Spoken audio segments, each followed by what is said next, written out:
Okay, I haven't uploaded in like a month. I'm behind on the videos, and I can't do my favorite place video because I'm not currently upstate. Okay, so I've been kind of feeling a life lately. I'm filming in a bathroom. Okay, a quick explanation on the bathroom thing. The lights in my room are out. I don't mean like the switch is off, I'm not that bad. But the thing you stick the bulb into is messed. But the bulb stick-inner thing. Okay, I might fail that much of life. Okay, so as you guys know, this is winter break, it's the end of the first semester. And I got my grades back. My GPA is a 3.31, which is roughly an 88 or a B+. Honestly, I'm kind of disappointed with it.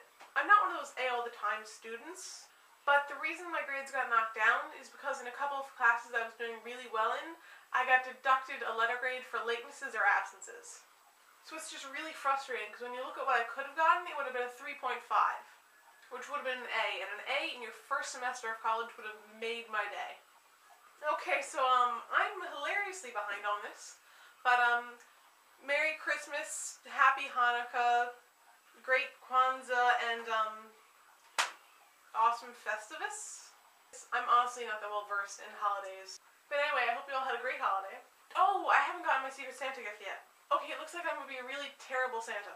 Anyway. Oh! I also want to say I had a lot of fun at the live chat. It was good to meet you all in real time. Okay, so I guess this is really just going to be a semester wrap-up video rather than anything else. Okay, so you may have noticed I'm uploading 2 videos right now because, like I said, I fail at life. I never uploaded the room video. I can't believe I have a YouTube channel. Oh, also, hi subscribers. I know if you're subscribed to this channel, you're probably going through the same thing we went through or are going through with us. And if you're in high school and you're subscribed to this to try and help you do the transition, I hope we have a bit of some assistance. Okay, so, wrap up with the first semester.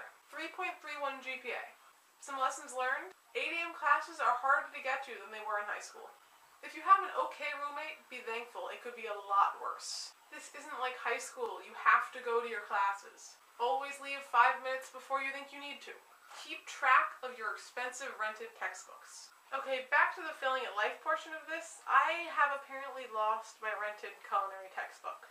It cost just over $100. Luckily, I got my first job. Unfortunately, I lost it literally the day before I was going to hand it in. So there's a college experience. So, lost textbooks aside, I've actually had some fairly substantial roommate issues this semester. I'm in a triple occupancy room, which means I have 2 other roommates. One of these roommates is actually a really nice girl. She's a sort of tomboyish electrician chick. She's really nice. She's really upstate, which basically means she grew up on a farm. She's very rural. She's a self-proclaimed redneck. And I'm not going to use her real name here, so for the purposes of this story, let's just call her Captain America. My other roommate she's kind of the human Barbie doll. Everything she owns is pink. She's one of those girls that likes to cause drama. She's a certified cosmetician. And she was the one that the story is sort of about, so let's call her Voldemort. Okay, so my dad just walked in on me vlogging. It's a bit awkward, but life goes on. Anyway, so back to the story about Captain America and Voldemort, as they have been so codenamed. Voldemort had decided to drop out of college for her own reasons. So what she did is she went home and she just didn't go to class for a month. During the end of this month-long period, we had fire inspections and we had to move the room around because her bed was in a place that it wasn't supposed to be because of fire code. So we moved the room around for the inspection. And when the inspections were over and we moved everything back, we had moved her bed to a different place. We had left all our stuff alone and put it on or underneath her bed. Another few weeks go by, and after a month of her saying every week that she'd be coming back that week, she was finally coming back this week. The day she comes back is a weekend evening.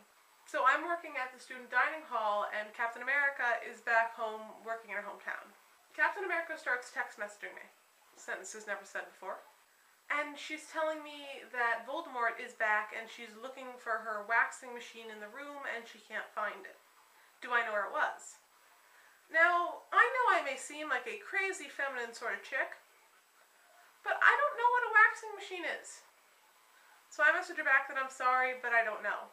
Now, Voldemort does not have my number. So Captain America tells me that Voldemort wants my number. Sentences really never said before. And Captain America says that she thinks I probably shouldn't give it to her. But I say, no, it's fine. Just give it to her, but tell her I'm at work right now so I can't text message. Captain America tells me, no, that's a really bad idea. You really shouldn't give her your number. So I decide she's probably right. She's the one speaking to Voldemort, not me. She might have a better grasp of the tone. I'm still thinking this is an innocent, hey, do you know where my thing is? I was wrong. About half an hour later, my coworker comes back and tells me that there's somebody here looking for me. So I follow him out to the front of the line, which is where the students are being served their food. And I see Voldemort and her mother. Voldemort's mom is a lot more sympathetic in the book.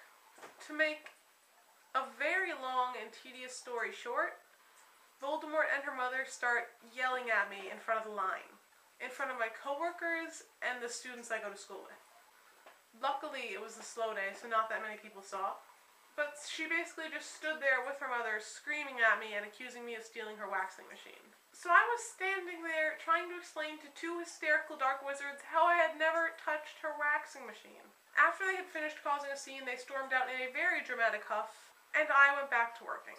The way she had come in and left had made me kind of nervous, so I had to ask my supervisor if I could go back to my dorm to check to make sure all of my stuff was still there.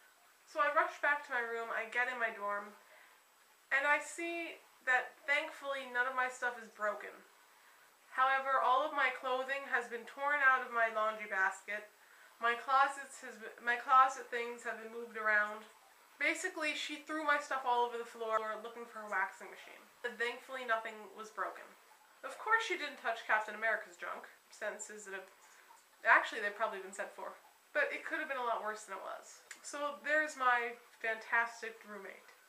To our subscribers, hello, and I know a lot of you have probably subscribed to us because you're about to head into college or you just entered college, and maybe you want to see somebody who's going through the same things you are. Or maybe you want to see somebody who's going through things you're about to go through. With that in mind, I hope this story gives you some comfort. So other than that ton of fun, I've actually had a pretty good first semester. And maybe I'm being pretty naive, but I actually feel fairly optimistic for the rest of the year. And it wasn't all bad. I made a few new friends, I got my very first job, and I signed up for 20 credits worth of classes next semester. Should be oh so much fun. So let's hope next semester I'm not telling you a story about how you shouldn't spread yourself too thin. This is Julia, and I hope this has given you a fresher perspective.